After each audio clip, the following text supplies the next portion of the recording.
Oh my God, I hate the listening section. Every time I do a practice test, I get a completely different score. I can understand perfectly what their conversations and lectures are about, but when it comes to answering questions, I keep making mistakes. It seems to me that I've gotten everything right, and then I end up with a 22 or 23 instead of 30. How am I supposed to stay focused for 3 or 4 minutes straight without my mind wandering off for just a second? If you've ever felt that way, you're not alone. These are the typical questions TOEFL students have when it comes to the TOEFL listening section. So today, it's time to answer them by doing some real practice. We'll complete a full TOEFL listening section to test your listening skills and see how well you'd score if you took the test tomorrow. If you want to learn the templates that make up almost half of your answers and allow you to score high on the speaking and writing, click on this link. Don't forget to subscribe to our channel to get more tips and tricks about the test. And click the bell icon to be notified when the next video comes out. Now get your pens and pencils ready and let's begin.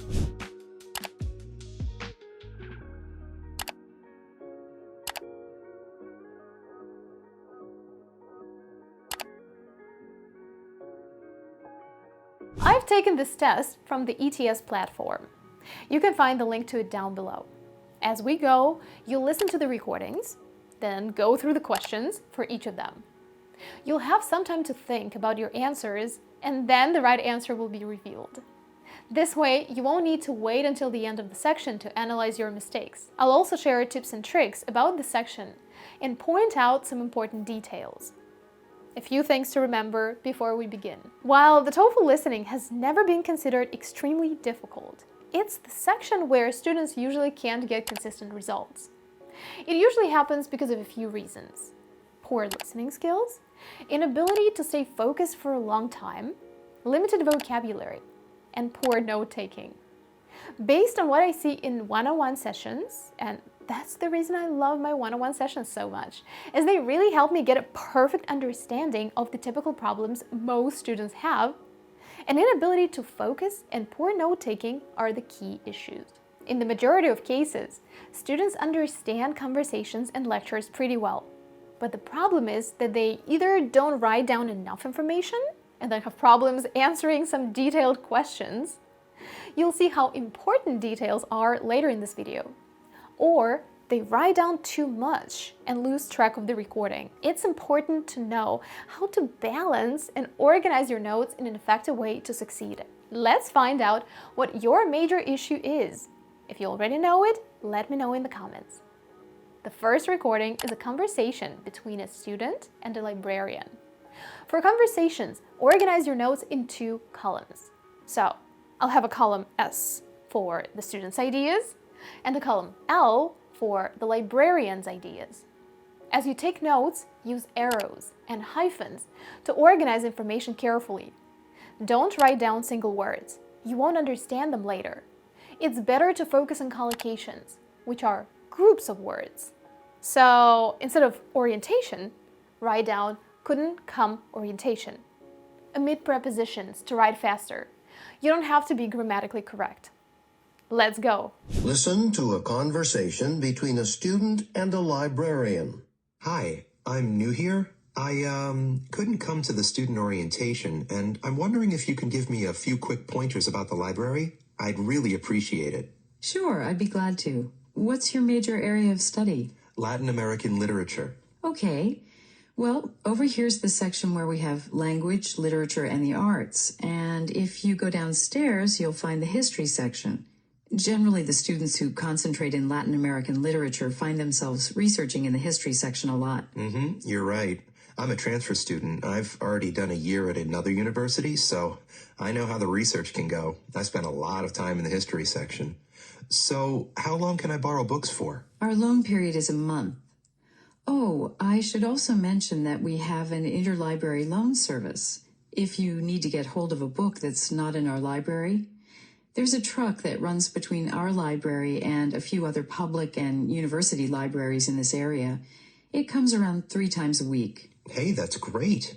At my last school, it could take a really long time to get the materials I needed. So when I had a project, I had to make a plan way in advance. This sounds much faster. Another thing I was wondering is there a place where I can bring my computer and hook it up? Sure. There's a whole area here on the main floor where you can bring a laptop and plug it in for power. But on top of that, we also have a connection for the internet at every seat. Nice. So I can do all the research I need to do right here in the library. I'll have all the resources, all the books and information I need right here in one place. Yep, that's the idea. I'm sure you'll need photocopiers too. They're down the hallway to your left. We have a system where you have to use a copy card, so you'll need to buy a card from the front desk. You insert it into the machine and you're ready to make copies. How much do you guys charge? 7 cents a copy. Oh, that's not too bad. Thanks. Where's the collection of rare books? Rare books are up on the second floor. They're in a separate room where the temperature's controlled to preserve the old paper in them. You need to get special permission to access them, and then you have to wear gloves to handle them because the oils in our hands, can destroy the paper, and gloves prevent that. So we have a basket of gloves in the room. Okay, thanks. I suppose that's all I need to know. You've been very helpful. Thanks. Anytime. Bye. Bye. Time to answer the questions. 1. Why does the student come to the library? To learn about the library's resources.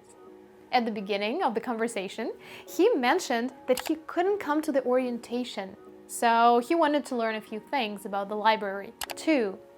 Why does the librarian point out the history section to the student? She assumes that he'll need to do research there. She said that students with art majors usually focus on this section. For the record, a major is the main thing you study in college. Your major can be biology, art, physics, and so on. For conversations, you should know campus vocabulary. Once you study it, understanding the information will become a piece of cake for you. 3. What does the student imply about the interlibrary loan service at his last school? It was inconvenient. 4. What does the student need to do before he can use any rare books? He needs to obtain permission and put on gloves. As you can see, the questions are pretty detailed. So if you don't take notes and only rely on your memory, you might skip some important information and make mistakes. When you practice, make sure you always check if your notes help you figure out the right answer or not. If they don't, listen to the recording once again and adjust them. Question 5. Listen again to part of the conversation, then answer the question. I'll have all the resources, all the books and information I need right here in one place. Yep, that's the idea.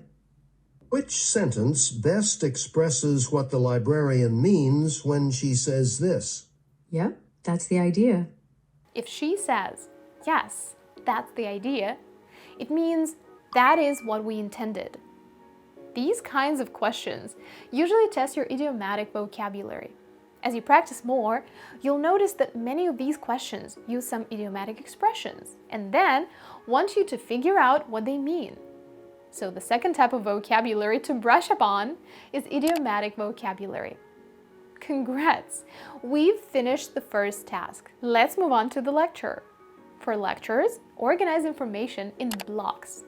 Create lists and make spaces between these blocks to help you understand your notes better. It also helps you to get a deeper understanding of the lectures as you go. This lecture is about the theater. Listen to part of a lecture in a class on theater history. The professor is discussing the theater of 19th century France. The 19th century was the time that saw what we call realism develop in the European theater. To understand this, though, we first need to look at an earlier form of drama known as the well-made play, which basically was a pattern for constructing plays. Plays that, beginning with some early 19th century comedies in France, proved very successful commercially.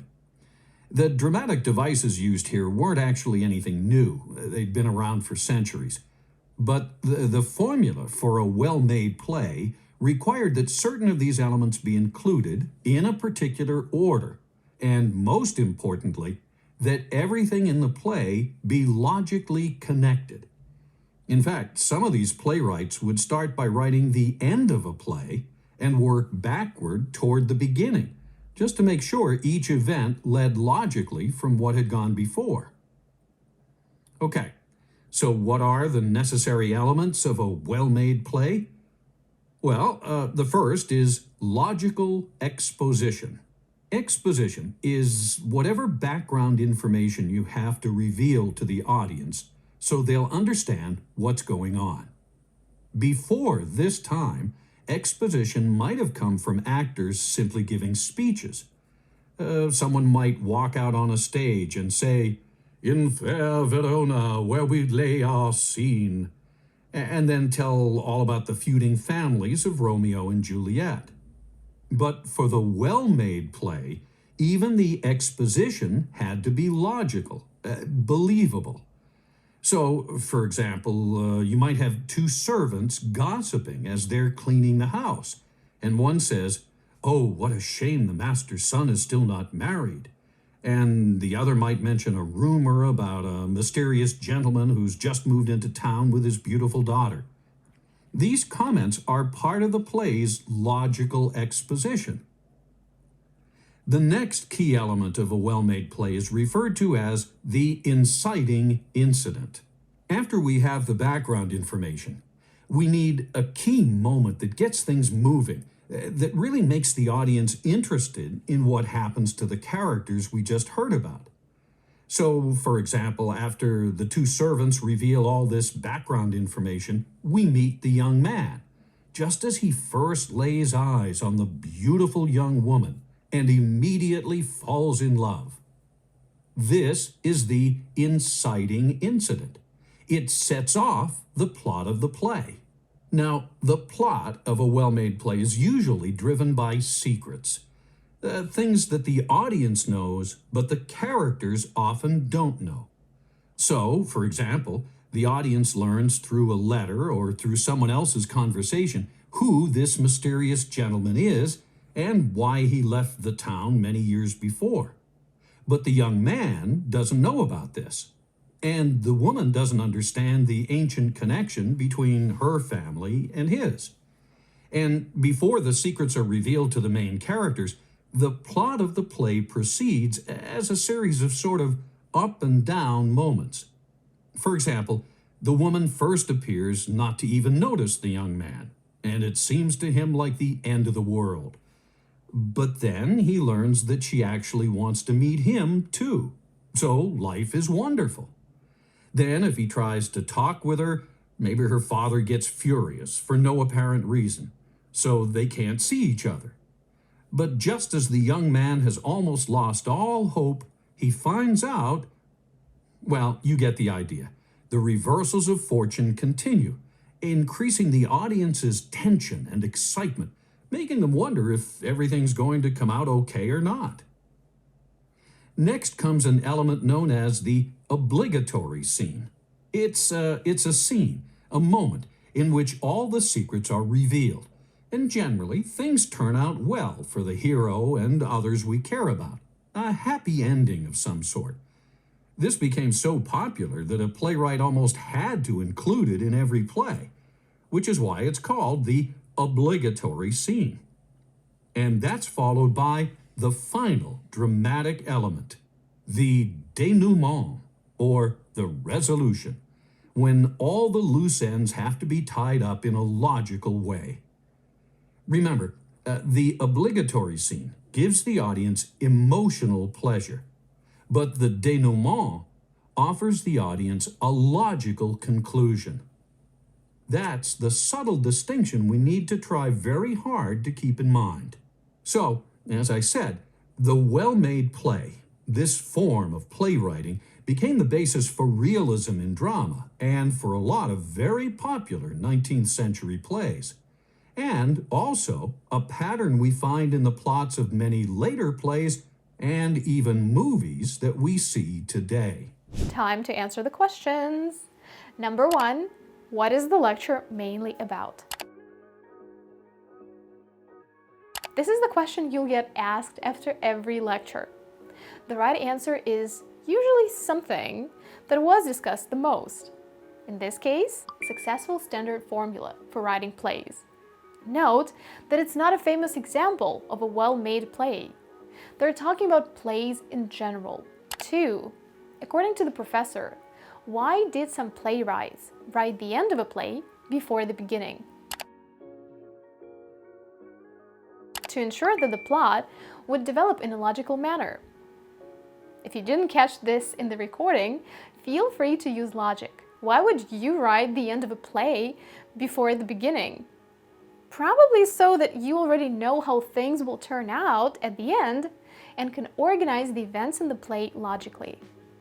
Also, feel free to always start by eliminating the 2 options that are definitely incorrect. Then you can choose between the remaining 2. 3. Why does the professor mention a conversation between 2 servants? To show how background information might be revealed in a well-made play. 4.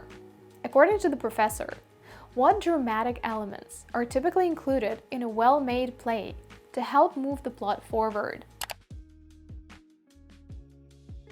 A series of major changes in the hero's apparent chances of success, and information known to the audience, but not to the main characters. Again, always check your notes for such details. The professor said that the plot is usually driven by secrets, and there is a series of ups and downs.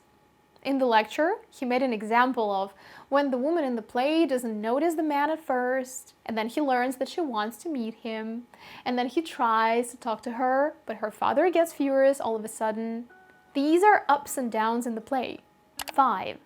What does the professor imply about the obligatory scene and the denouement? The difference between them might be unclear to some people. 6. Listen again to part of the lecture, then answer the question. This is the inciting incident. It sets off the plot of the play. Why does the professor say this? It sets off the plot of the play. This is the inciting incident. It sets off the plot of the play. Of course, that's the definition of the term. So the right answer is to help students understand the meaning of a new term. Good. One more task done. Time for another conversation. Listen to a conversation between a student and a business professor. So, Richard, what's up? Well, I know we have a test coming up on chapters, Chapters 3 and 4 from your textbook. right, 3 and 4. Well, I didn't get something you said in class Monday. All right. Do you remember what it was about? Yeah, you were talking about a gym, a health club where people can go to exercise, that kind of thing. Okay. But the health club model is actually from chapter 5. So, Oh, chapter 5. Oh, so it's not... Okay, but I guess I still want to try to understand. oh, of course. Well, I was talking about an issue in strategic marketing. The health club model. With a health club, you might think they would have trouble attracting customers, right? Well, I know when I pass by a health club and I see all those people working out, the exercising, I just as soon walk on by. Yeah, there's that. Plus, lots of people have exercise equipment at home, or they can play sports with their friends, right? Sure. But nowadays, in spite of all that, and expensive membership fees, health clubs are hugely popular. So how come? I guess that's what I didn't understand. Okay. Basically, they have to offer things that most people can't find anywhere else. You know, quality. That means better exercise equipment, high-end stuff, and classes, exercise classes, maybe aerobics. I'm not sure if I... Okay, I get it. Yeah. And another thing is, I think people probably feel good about themselves when they're at the gym. And they can meet new people, socialize. Right. So health clubs offer high-quality facilities, and also they sell an image about people having more fun, relating better to others, and improving their own lives if they become members. Sure, that makes sense. Well then, can you think of another business or organization that could benefit from doing this? Think about an important building on campus here. Something everyone uses, a major source of information. You mean like an administrative building? Well, that's not what I had in mind. Oh, you mean the library? Exactly. Libraries. Imagine public libraries. They're an information resource for the whole community, right? Well, they can be. But now with the internet and big bookstores, you can probably get what you need without going to a library. Well, that's true. So, if you were the director of a public library, what would you do about that? To get more people to stop in? Well, like you said, better equipment, maybe a super fast internet connection, and not just a good variety of books, but also like nice, comfortable areas where people can read and do research, things that make them want to come to the library and stay. Great. Oh, and maybe have authors come and do some readings, or, I don't know, special presentations, something people couldn't get at home. Now you're getting it. Thanks, Professor Wilkins. I think so too. What is the conversation mainly about? A strategy for attracting customers. While the student first came to clarify some points for the upcoming test, the whole conversation was about ways to attract customers for different businesses. 2. What does the professor imply about the upcoming test? It will not contain questions about the health club model, because this information is from Chapter 5, which is not part of the test. 3.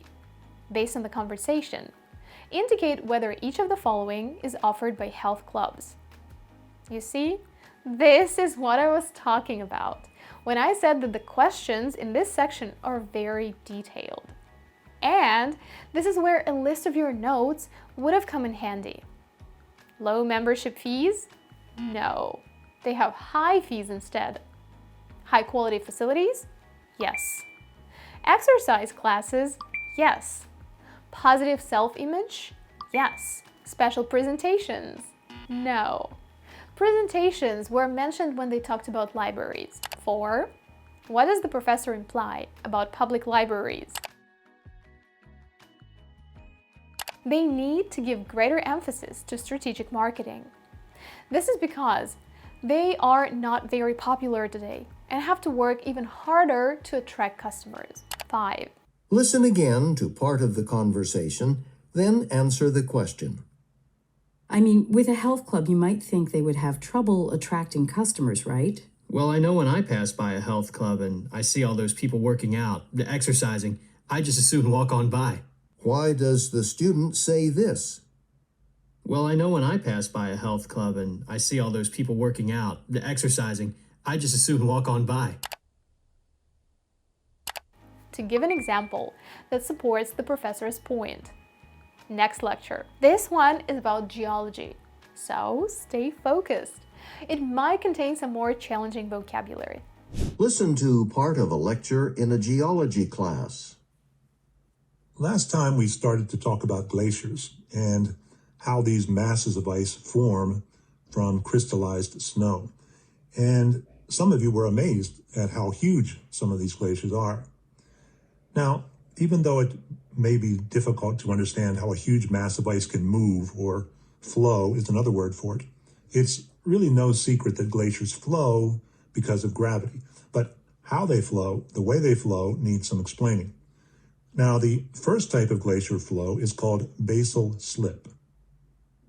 Basal slip, or sliding as it's often called, basically refers to the slipping or sliding of a glacier across bedrock, actually across a thin layer of water on top of the bedrock. So this process shouldn't be too hard to imagine. What happens is that the ice at the base of a glacier is under a great deal of pressure, the pressure coming from the weight of the overlying ice. And you probably know that under pressure, the melting temperature of water, of the ice, is reduced. So ice at the base of the glacier melts, even though it's below 0 degrees Celsius. And this results in a thin layer of water between the glacier and the ground. This layer of water reduces friction. It's like a lubricant, and it allows the glacier to slide or slip over the bedrock. Okay? Now, the next type of movement we'll talk about is called deformation. You already know that ice is brittle. If you hit it with a hammer, it'll shatter like glass. But ice is also plastic. It can change shape without breaking. If you leave, for example, a bar of ice supported only at one end, the unsupported end, will deform under its own weight. It'll kind of flatten out at one end, get distorted, deformed.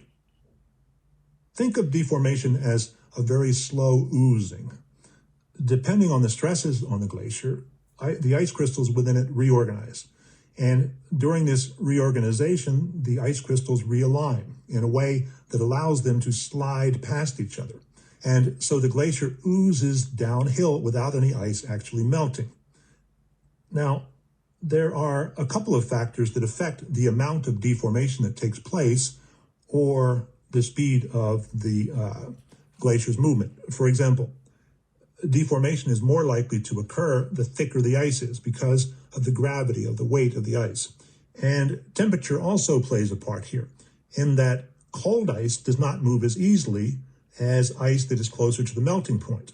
In fact, it's not too different from the way oil is, thicker at lower temperatures.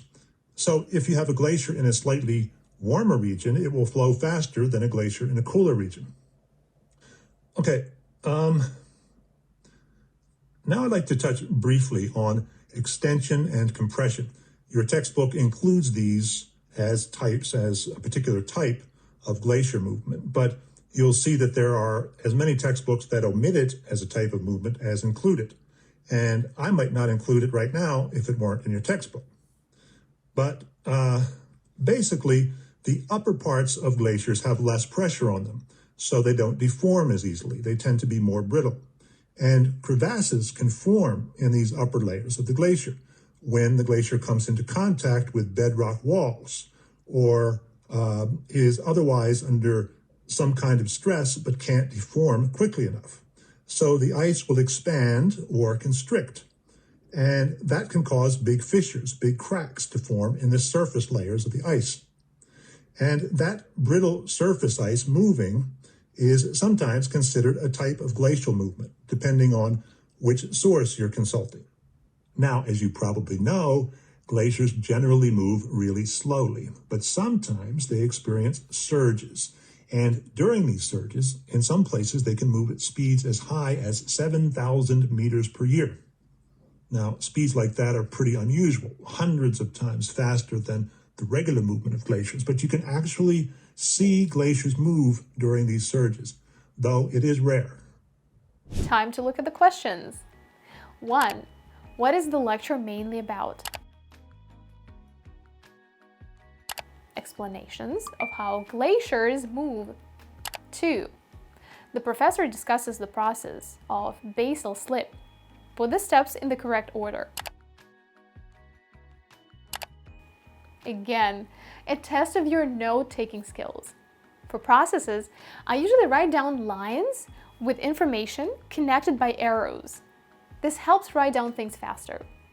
Here, pressure is increased on the ice is number 1.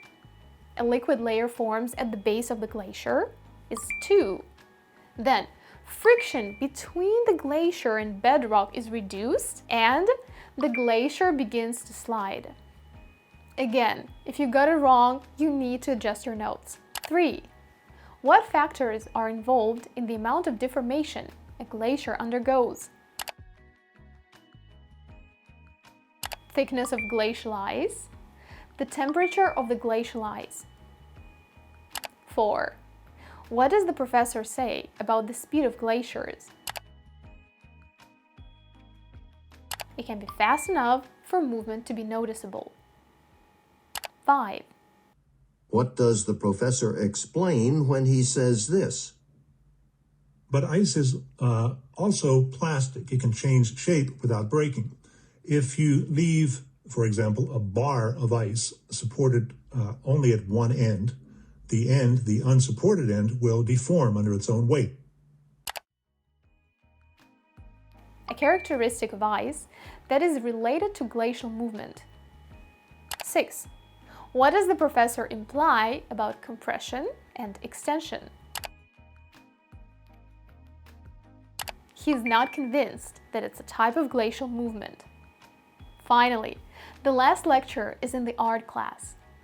There is an interesting observation I've made. Very often, lectures on humanities subjects have easier vocabulary, but contain a lot of details and have more complex questions. Lectures on sciences feature more challenging lexes instead, but have simpler questions. Have you noticed something like that when you practice? Let me know. Listen to part of a lecture in an art history class. We've been talking about the art world of the late 19th century in Paris, and today I'd like to look at the women who went to Paris at that time to become artists. Now, from your reading, what do you know about Paris, about the art world of Paris during the late 19th century? People came from all over the world to study. It had a lot of art schools and artists who taught painting.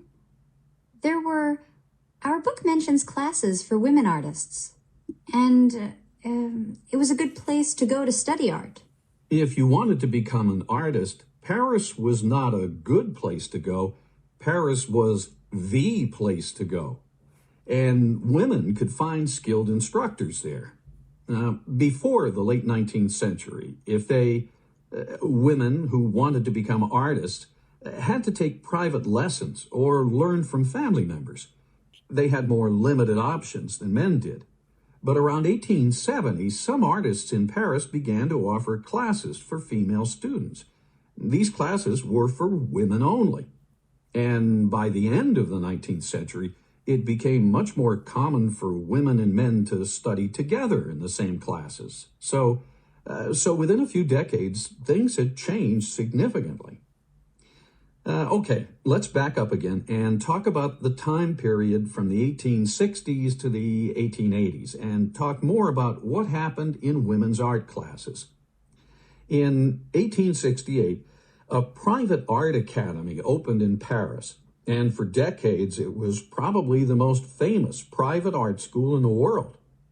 Its founder, Rodolphe Julien, was a canny businessman and quickly established his school as a premier destination for women artists. What he did was, after an initial trial period of mixed classes, he changed the school policy. He completely separated the men and women students. Any reason why he did that? Well, like I said, Julien was a brilliant businessman with progressive ideas. He saw that another small private art school, where all the students were women, was very popular at that time, and that's probably why he adopted the women-only classes. These classes were typically offered by established artists and were held in the studio, the place where they painted. This was a big deal because finally women could study art in a formal setting. And there was another benefit to the group setting of these classes. The classes included weekly criticism, and the teacher would rank the art of all the students in the class, from best to worst. How would you like it if I did that in this class? No way. But our textbook said that the competition was good for women. It helped them see where they needed to improve. Isn't that interesting? One woman artist, her name was Marie Bashkirtseff. Bashkirtseff once wrote how she felt about a classmate's work. She thought her classmate's art was much better than her own, and it gave her an incentive to do better. Overall, the competition in the women's art classes gave women more confidence that they could also compete in the art world after their schooling. And even though Bashkirtseff couldn't study in the same classes as men, she was having an impact as an artist. Just look at the Salon. What do you know about the Salon? It was a big exhibition, a big art show that they had in Paris every year. The art had to be accepted by judges. It was a big deal. You could make a name for yourself. You could have a painting or sculpture in the Salon and go back to your home country saying you'd been a success in Paris. It was sort of a seal of approval. It was a great encouragement for an artist's career. And by the last 2 decades of the 19th century, 1/5 of the paintings in the Salon were by women, much higher than in the past. In fact, Marie Bashkirtseff herself had a painting in the Salon in 1881. Interestingly, this masterpiece, called In the Studio, is a painting of the interior of Julian's art school. It's not in your textbook. I'll show you the painting next week. The painting depicts an active, crowded studio with women drawing and painting a live model. It was actually, Bashkirtseff actually followed Julian's savvy suggestion and painted her fellow students in a class at the school with the artist herself at the far right. A great advertisement for the school when the painting eventually hung at the Salon, for a women's studio had never been painted before. 1. What is the lecture mainly about? How opportunities for women artists in Paris improved. This one is easy. They talked about opportunities for women artists a lot. 2. What point does the professor make about Julian when he mentions that Julian's art school offered some classes only for women? Julian possessed outstanding business skills. The lecturer called him a canny and brilliant businessman, so he has outstanding business skills. 3. What does the professor emphasize as one benefit of competition in women's classes?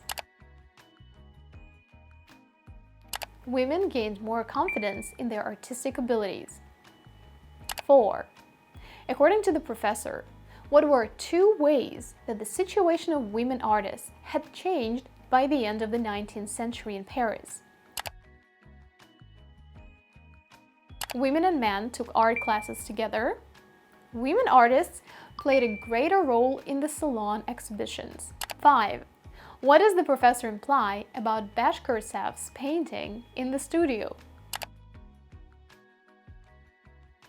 It was beneficial for both Bashkirtseff and the school where she studied. The professor mentioned that it was the first time when such a thing was done, which obviously made the school more popular. 6. Listen again to part of the conversation, then answer the question. It had a lot of art schools and artists who taught painting. Our book mentions classes for women artists, and it was a good place to go to study art. If you wanted to become an artist, Paris was not a good place to go. Paris was the place to go. What does the professor mean when he says this? If you wanted to become an artist, Paris was not a good place to go. Paris was the place to go. If the professor says Paris was the place to go, he means that Paris was the most important place for an artist to study and work. So, this was the listening section of the TOEFL test. It's time to calculate your scores. Write winner in the comments below if you got all the questions right. If you made any mistakes, let me know which conversations and lectures were the hardest, and share how many correct answers you got overall. If you're currently preparing to take the test and need someone to evaluate your writing and speaking, sign up for our TOEFL course and schedule a consultation with me. Don't forget to subscribe to our channel to get more tips and tricks on how to ace the TOEFL test. And remember, scoring 100+ on the TOEFL isn't rocket science. It's the little things you do that make the difference. As always, I wish you all a stellar TOEFL score. Until next time, bye-bye.